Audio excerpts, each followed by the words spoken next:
하나님 말씀은 에베소서 5장 1절에서 7절까지 말씀입니다. 그러므로 사랑을 받는 자녀같이 너희는 하나님을 본받는 자가 되고 그리스도께서 너희를 사랑하신 것 같이 너희도 사랑 가운데서 행하라. 그는 우리를 위하여 자신을 버리사 향기로운 제물과 이성제물로 하나님께 드리셨느니라.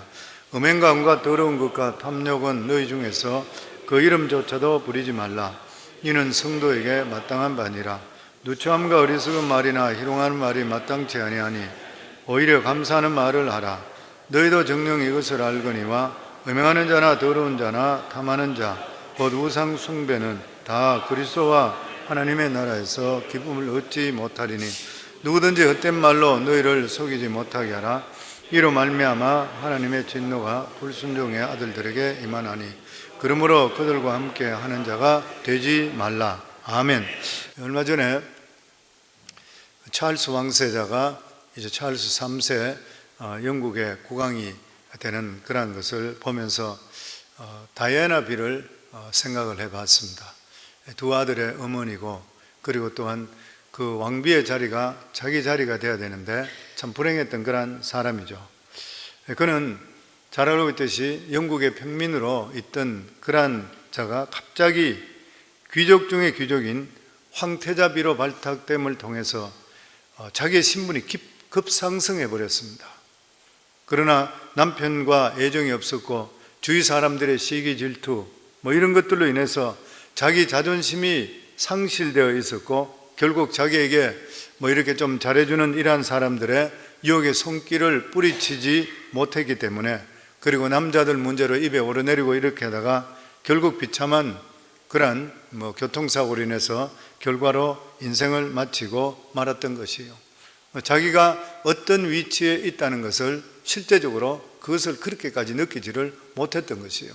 시간이 지나면서 그 새로운 왕이 되고 또 왕비가 되는 그런 모습을 볼 때에 안타까운 마음이 많이 들었습니다. 우리는 예수님을 믿음을 통해서 사탄의 종의 신분에서 하나님의 자녀가 되는 신분이 급상승했습니다.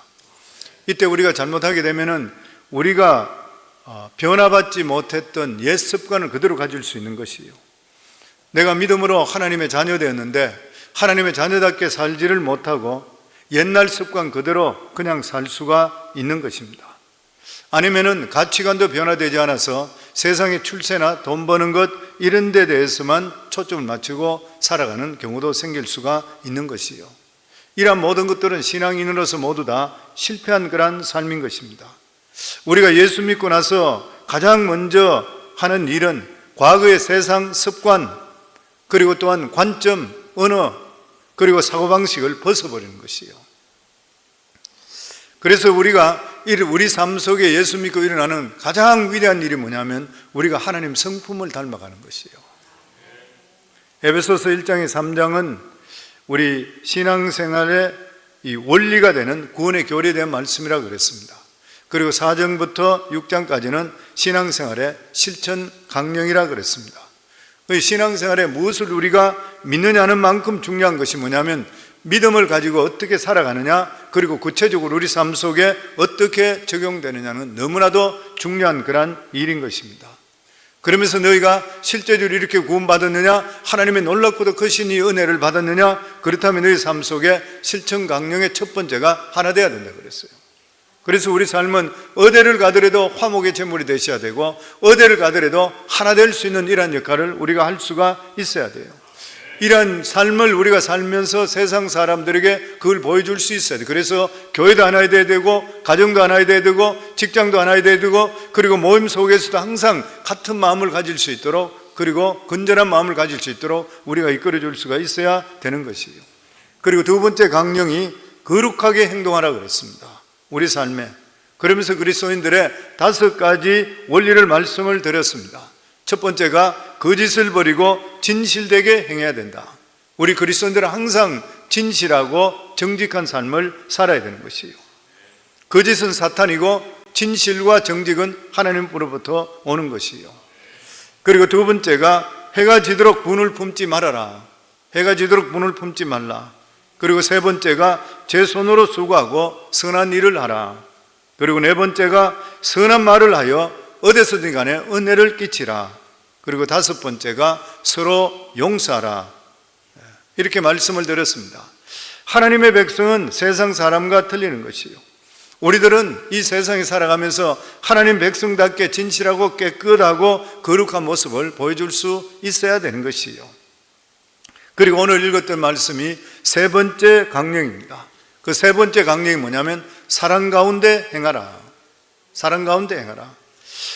만약에 우리 그리스도인들에게 사랑을 뺀다면 아무것도 없을 것이에요. 사랑은 그리스도인의 첫 번째 표적입니다. 그리고 기독교 전부라고 해도 틀린 말은 결코 아닐 것이요, 아마 시대가 국경을 초월해서 사랑만큼 인류를 감동시킨 것은 없는 것입니다.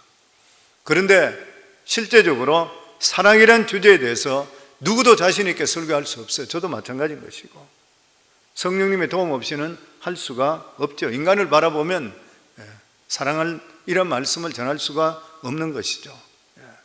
그러면 첫 번째, 왜 그리스도인은 사랑을 해야 되는가 하는 거란 질문입니다. 여기에 대해 성경에는 간단 명료하게 말씀합니다. 우리가 믿는 하나님이 사랑이시기 때문에 우리 그리스도인들은 사랑해야 된다. 요한 1서 4장 7절 말씀입니다. 우리 같이 읽겠습니다.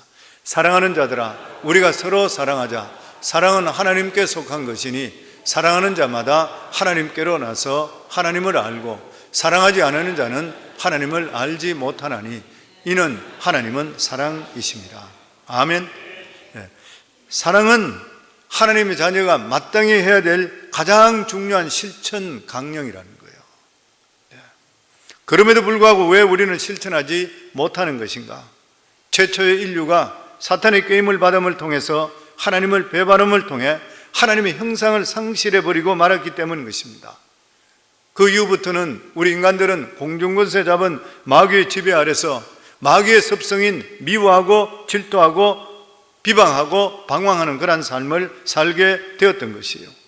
그런데 사랑의 하나님께서 우리 인간을 더 이상 마귀의 지배에 두지 않으시고 스스로 이 세상에 예수 그리스도의 몸으로, 인간의 몸으로 이 세상에 오셔서 우리를 위해서 십자가에 못 박혀 죽으심을 통해 죄를 해결해 주심을 통해 마귀의 형상에서 하나님 자녀로 회복시켜 주셨는 것이요, 그래서 마귀의 모든 얽매임에서 자유를 주시기 위해서 예수님께서 이 세상에 오셨습니다.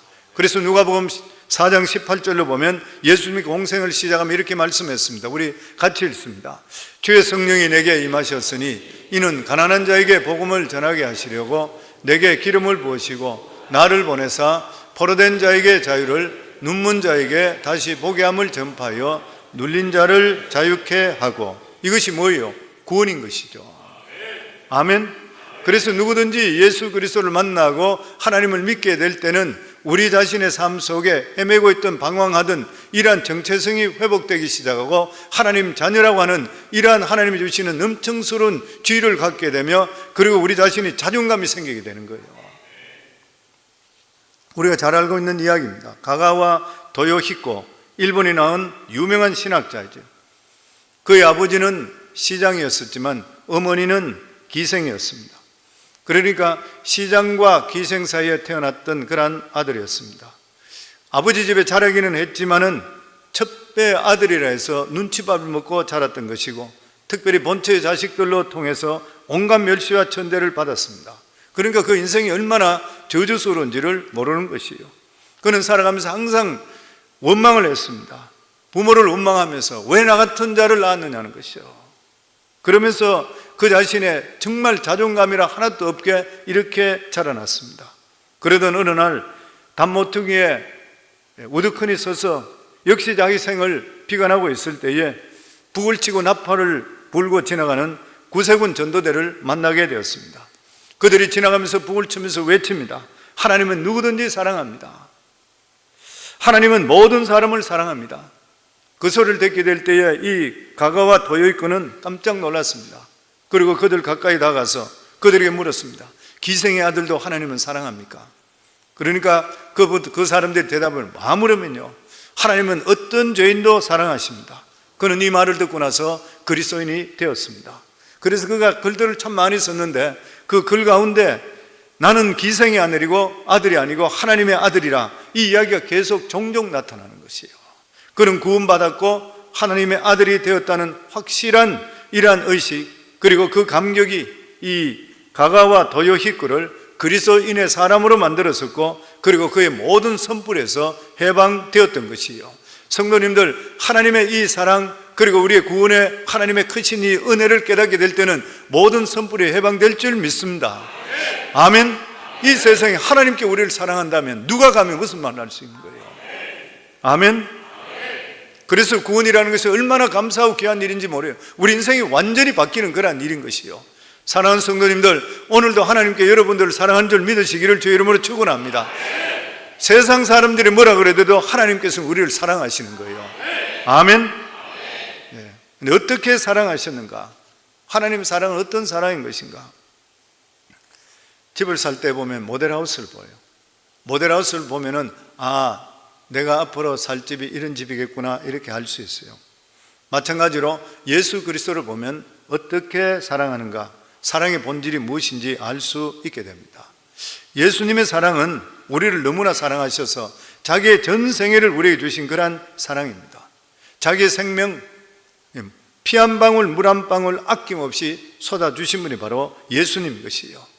요한복음 15장 13절에 보면 사람이 자기를 위하여 자기 목숨을 버리면 이에 더 큰 사랑이 없다 말씀했고, 요한복음 10장 11절에 나는 선한 목자라, 선한 목자는 양을 위하여 목숨을 버린다 그랬어요. 목숨을 버린다. 이 말씀이 바로 2절에 보면 그리스도께서 너희를 사랑하신 것 같이의 해석입니다. 예수 그리스도의 사랑을 받으면 생각이 바뀌는 것이고, 용서하지 못할 사람을 용서하게 되는 것이고, 살아가는 삶의 초점이 바뀌는 것이요. 사랑에도 두 가지가 있다 그러죠. 자기중심적인 그러한 사랑, 그리고 자기 희생적인 그러한 사랑. 자기중심적인 그러한 사람은 초점이 모두 자기에게이기 때문에 이웃이 어떻게 되든지 전부 무관심한 것이요. 이기적인 사랑인 것이죠. 이기적인 신앙인, 이러한 사람은 3절의 말씀같이 음행과 온갖 더러운 것과 탐욕으로 연결되게 되어 있습니다. 반면에 자기 희생적인 그러한 사랑은 그 초점이 나한테 있는 것이 아닌 것이요, 하나님께 있고 예수님께 있는 것이요. 하나님께서 무엇을 기뻐하실까? 예수님이 무엇을 기뻐하실까? 그리고 이웃 사랑에 가게 되어 있는 것입니다. 사도 바울도 자기 중심적으로 살 때는 애국심과 종교심이 불타서 예수 믿는 사람을 잡아들이는 그러한 일에 앞장섰지만, 나중에는 예수 그리스도를 영접하고 나니까 자기 생명을 예수님께 내어놨던 것이요. 그렇기 때문에 그는 예수님께 자기 생명을 내어놓게 되니까 어떤 환난이나 고난 가운데서도 예수님이 주시는 은혜와 사랑을 생각할 때 감사와 찬양하게 되어 그 삶 전체가 하나님께 드리는 삶인데, 그 삶을 드린 그 삶이 그 인생의 가장 행복한 그러한 삶이었던 것이요. 그래서 이런 것들이 바로 우리 믿는 자에 본해되는 그러한 삶인 것입니다. 그래서 우리가 이러한 사랑의 삶을 살게 하려면은 첫 번째가 하나님은 사랑이시라는 것을 믿으셔야 돼요. 아멘. 하나님은 진노의 하나님이라 싫어 그러면 우리는 컨피던스가 없어져 버립니다. 하나님은 진노의 하나님이 아니시라 사랑의 하나님이라는 것을 믿어야 되는 것이요. 내가 믿는 하나님이 사랑의 하나님이라는 것을 자꾸 생각할 때에 그 사랑이 우리 속에 전념되게 되어 있는 것이요. 요한복음 3장 17절에 보면 하나님이 그 아들을 세상에 보내신 것은 세상을 심판하려 하심이 아니요 저로 말미암아 세상이 구원을 받게 하려 하심이라. 하나님의 의도는 멸망이 아니라 영생입니다. 하나님의 의도는 심판이 아니라 구원인 것이요. 하나님의 근본적인 의도는 우리를 사랑하셔서 우리를 건져주시기를 원하시는 하나님이신 것이요. 구약 성경에도 보면 하나님께서는 타락한 이스라엘 백성들을 사랑하시기 때문에 끊임없이 그들에게 회개하라 그럽니다. 끊임없이 회개하라 그래요. 회개하기 위해서 그들에게 징계를 주시는 것이요. 그리고 하나님께서 때리시고 사매시고 다시 회복시켜 주시는 하나님의 모습을 볼 수 있는 것이요. 이스라엘 백성들에게도 그들에게 위험한 광야, 물이 없는 간조한 그러한 땅을 지나게 하신 것도 이스라엘 백성들에게 이러한 어려움을 통해서 하나님을 바라봄을 통해 마침내 복을 주시기 위해서라 그랬습니다. 우리들도 살아갈 때 고난이나 어려움이 있다 하더라도 그런 것들을 통해 하나님을 더욱더 바라봄을 통해 하나님께서 마침내 우리에게 복을 주실 줄을 믿습니다. 아멘. 근데 인간들은 가만히 두면은 기다리질 못해요. 모두가 하나님을 떠나는 것이에요. 아브라함도 그렇고 그리고 야곱도 그랬습니다. 그러나 하나님께서 그들에게도 다시 나타나셔서 사랑의 손길로 그 삶을 받아주시고 해결해 주신 걸 우리 볼 수 있게 되는 것이요. 하나님은 좋으신 하나님이십니다. 아멘. 마태복음 7장 11절에 보면 우리 같이 읽겠습니다. 너희가 악한 자라도 좋은 것으로 자식에게 줄 줄 알거든 하물며 하늘에 계신 너희 아버지께서 구하는 자에게 좋은 것으로 주시지 않겠느냐. 아멘. 무슨 문면 생각하지 마시고 사랑의 하나님, 용서 하나님, 좋은 것으로 주시는 하나님, 기다리시길 원하시는 하나님이라는 것을 기억하시기를 주의 이름으로 축원합니다. 아멘. 그래서 이 본문에 오늘 말씀하기를 이러한 사랑의 삶을 살기 위해서는 예수 그리스도의 십자가를 바라봐야 된다 그랬어요. 십자가는 하나님의 사랑의 실천입니다. 예수님의 십자가에서 죽기까지 우리를 사랑하셨다 그랬습니다. 용서에도 한계가 없는 것이요, 사랑에도 한계가 없는 것입니다. 어디까지 사랑해야 돼요? 죽기까지 사랑해야 돼요. 남편은 아내를 어디까지 사랑해야 돼요? 죽기까지 아내 사랑하셔야 돼요. 부모는 자식을 어떻게 사랑해야 돼요? 죽기까지 사랑하셔야 돼요. 짐승도 그렇다 그러죠. 새들도 그렇대요. 새들도 새끼를 위해서는 죽기까지 한다 그래요. 한번 글을 읽어보면 그런 게 있어요. 보면 새들도 공작이든지 꿈같이 순놈이 잘생긴 종류는 앞놈만 잘 보이려고 그러고 새끼를 잘 안 돌반다 그래요. 알을 품고 나쁜 짐승으로 새끼를 보호하는 것은 앞놈이라 그래요. 네. 어머니의 사랑이죠. 근데 반대로 아버지 사랑도 있어요. 네. 암컷이 특별히 이쁜 도에서 여자들도 이쁘고 작은 암컷도 이쁜 도에서는 순놈이 알을 품는데 앞놈은 유한 마담춤으로 돌아다니고 그렇대요. 펭귄은 엄마새가 알을 낳게 되면은 그 알을 어디다 넣냐면은 그 추운데 순놈의 발 위에 넣는다 그러죠. 발 위에 놓게 되면은 발 위에 털이 있어서 따뜻한데 부화할 때까지 60일 동안 순놈은 먹지도 못한다 그래요. 그리고 부화됐다가 새끼가 부화되게 되면은 앞놈이 음식을 가져와서 되삭임해서 새끼에게 먹이주고 그리고 아사 직전에 있는 순놈은 돌아보지도 안 한다 그래요. 그리고 60일 동안 굶은 순놈은 비틀거리고 음식을 찾아가다가 못 찾으면 죽게 된다 그렇게 이야기해요. 암놈이든 숭놈이든 간에 새끼를 위해서 목숨을 주는 것이에요. 짐승도 그렇대요. 자기를 죽여서 이루는 것이 바로 사랑인 것이에요. 마찬가지로 우리가 하나님을 어떻게 사랑해야 되느냐면 예수 그리스도 십자가에 보여주신 것처럼 죽기까지 하나님을 사랑하셔야 돼요. 성도님은 하나님 사랑을 죽기까지 하기를 주의 이름으로 축원합니다. 우리 절대로 안 죽어요. 하나님께 더 좋은 걸로 이루어 주실 줄을 믿습니다. 아멘. 예수님의 사랑은 희생과 헌신의 사랑인 것이요, 원망과 불평이 없었다고 하는 것이요, 우리는 사랑하면 원망과 불평 없이 해야 되는 것이요, 그래서 주위 사람 보고 저 사람의 신앙이 왜 저래 불평할 필요가 없는 것이요, 내가 교회 봉사하면서 옆 사람은 봉사 안 한다고 원망하고 불평할 필요가 없는 것이요, 무엇이든지 내가 하나님이 주시는 은혜 속에 사랑하는 마음으로 기쁨으로 할 수 있기를 주의 이름으로 축원합니다. 그러면 사랑할 수 있는 세 번째 비결이 뭐냐면은 성경은 우리 삶에 감사로 채우라 그렇게 말씀합니다. 4절 말씀 같이 읽겠습니다. 누추함과 어리석은 말이나 희롱의 말이 마땅치 아니하니 오히려 감사하는 말을 하라. 우리는 하나님을 모를 때는 악한 말을 많이 합니다. 나쁜 말들을 많이 하게 되고, 남들을 치켜 세우더라도 꼭 나에게 어떤 의도가 있어 치켜 세워요. 그리고 우리 입술에 더러운 말, 이런 말들도 많이 해요. 저주도 많이 하는 것이요. 그래서 예수님께 말씀하시기를 입으로 들어가는 것이 사람을 더럽게 하는 것이 아니라 사람의 입에서 나오는 것이 그 사람을 더럽게 한다 그랬어요. 그 입의 말이 얼마나 중요한지 몰라. 하나님 백성의 가장 중요한 것이 뭐냐면 말로서 다른 사람을 치료하고 축복해 줘야 됩니다. 이런 능력을 하나님 주셨어요, 우리 말에는. 아멘.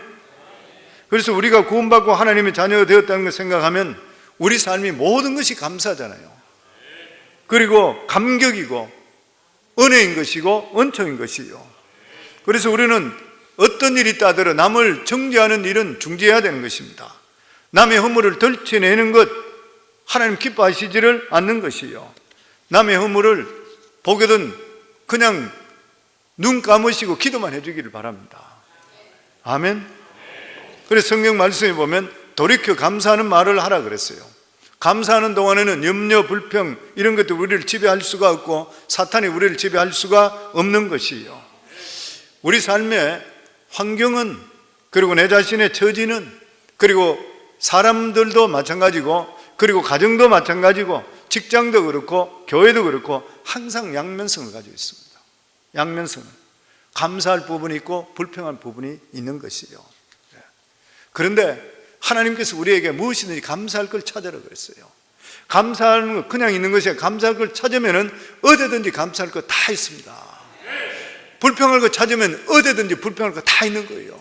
그 성도님, 감사를 찾으시겠습니까? 불평을 찾으시겠습니까? 성경의 우리의 말씀은 감사를 찾으라 그랬어요. 감사를 찾으면 감사에 합당한 열매가 우리가 맺히게 되어 있고, 불평하는 거 찾으면 불평한 게 합당한 열매가 맺히게 되어 있는 것이에요. 아멘. 가정도 마찬가지잖아요. 교회도 마찬가지잖아요. 우리 교회가 좋다 하더라도 불평을 찾으면 또 찾을 수 있잖아요. 모든 것들이 다 그렇습니다. 삶 속에서 감사할 걸 생각하게 되면 감사할 게 더 생각나는 거예요. 더 생각나게 되면 우리 영혼이 잘 되는 것이에요. 우리 기쁨이 넘치게 되어 있는 것이에요. 왜냐하면 모든 것을 은혜로 생각하기 때문인 것입니다. 병이 들어도 그에게 했던 일이 내 뜻대로 되지 않는 일이 있다 하더라도 감사하기로 결정하기를 주의 이름으로 축원합니다. 그럼 반드시 감사할 일이 생기게 되어 있는 것이에요. 예전에 저는 그 둘의 그 병원의 김영준 박사가 이 사랑받는 세포는 암을 이긴다는 책을 보고 굉장히 감명을 많이 받았습니다. 설교할 때 예전에는 가끔 제가 인용을 했었는데, 몸에 암이 생기면 세포는 힘을 잃게 된대요. 싸우지도 못하고 죽어간다는 것이에요. 그런데 하나님께 감사한 마음을 가지면 생각하면서 감사하는 마음을 생기고 내 마음속에 기쁨이 넘치고 감사한다는 마음이 생기면 힘을 잃었던 세포들이 재정렬하기 시작한다. 내 몸이. 내 몸에 있는 세포가 내 생각을 다 안대요. 다 알게 되어 있는 것이에요. 아, 나는 이것 때문에 나는 죽었다 그러면 포기해 버린대요. 세포들이 싸워야 되는데 포기해 버린대요.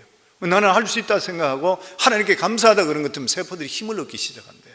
힘을 얻기 시작하면서, 그러면서 능력이 우리 속에 들어오기 시작하니까 그것을 가지고 암세포가 공격하기 시작한대요. 그래서 승리하는, 이기는 그런 역사가 임하게 되어 있다고 하는 것이에요.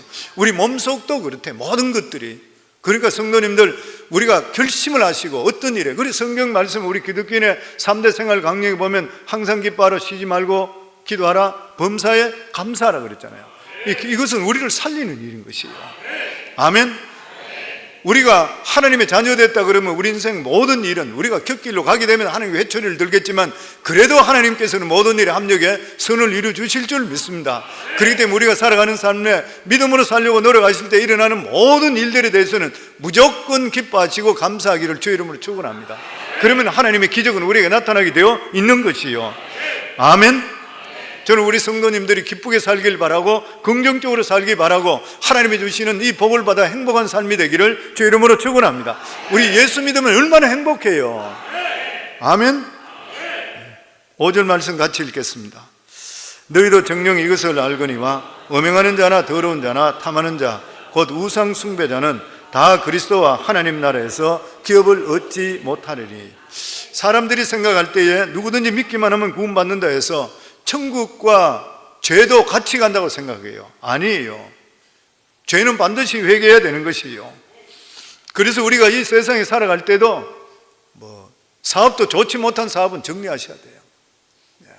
음란한 장사, 그리고 술 장사, 이런 것들, 사람들에게 좋지 못한 것을 줘서 돈을 버는 것, 이런 것들을 정리하셔야 돼요.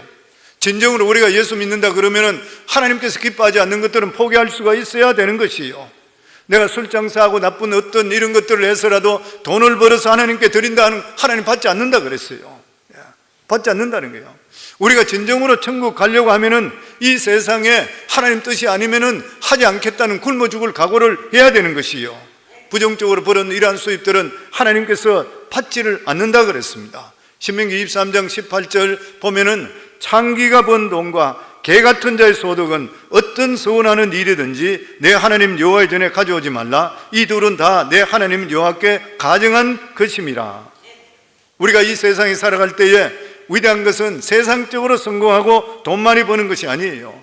우리는 살더라도, 돈을 벌더라도 깨끗한 돈, 그리고 정직한 돈을 버셔야 되는 것이에요.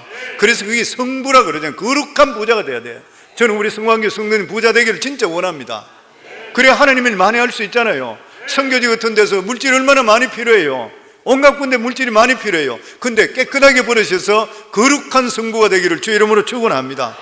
그리고 마지막 권면입니다. 6절에 7절 말씀 저희들 같이 읽습니다. 누구든지 헛된 말로 너희를 속이게 못하게 하라. 이로 말미암아 하나님의 진노가 불순종한 아들들에게 임하니라. 그러므로 그들과 함께 하는 자가 되지 말라. 신앙생활과 사랑생활을 하는데 가장 방해되고 위험한 것이 뭐냐면은 세속적이고 물질적인 친구라 그랬어요.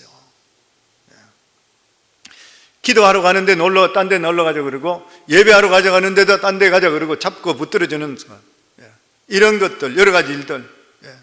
인생을 바로 살려면은 믿음에 도움이 되지 않는 그러한 친구들은 끊을 수 있어야 됩니다. 주변을 정리하지 못하고는 우리가 믿음의 삶 절대로 살 수 없어요. 오늘 그 말씀하고 있습니다. 마지막 권면인 것이 그것이 뭐냐면 불순종 아들 이런 자들과 함께하지 말라. 7절 말씀에 그러므로 그들과 함께하는 자가 되지 말라. 사도 바울은 단호하게 권면합니다. 사랑하는 성도님들, 예수 닮는 친구를 사귀기를 주의 이름으로 축원합니다. 기도하는 사람을 친구로 삼기를 주의 이름으로 축원합니다. 믿음 생활 잘해서 가정적으로도 행복하고 여러 가지 삶 속에 열매가 많이 맺히는 사람을 가까이 하기를 주의 이름으로 축원합니다. 우리가 교회 와서 만나는 사람은 재밌는 사람, 즐거운 사람 만나는 것이 아니에요. 믿음의 사람, 그거는 세상적인 것이고, 교회에서는 믿음의 삶 그리고 믿음의 열매 맺힌 사람, 그런 사람과 사귀어서 그 믿음의 영향력 때문에 우리도 함께 복을 받을 수 있는 그러한 성도들이 지혜로운 성도가 되기를 주의 이름으로 축원합니다.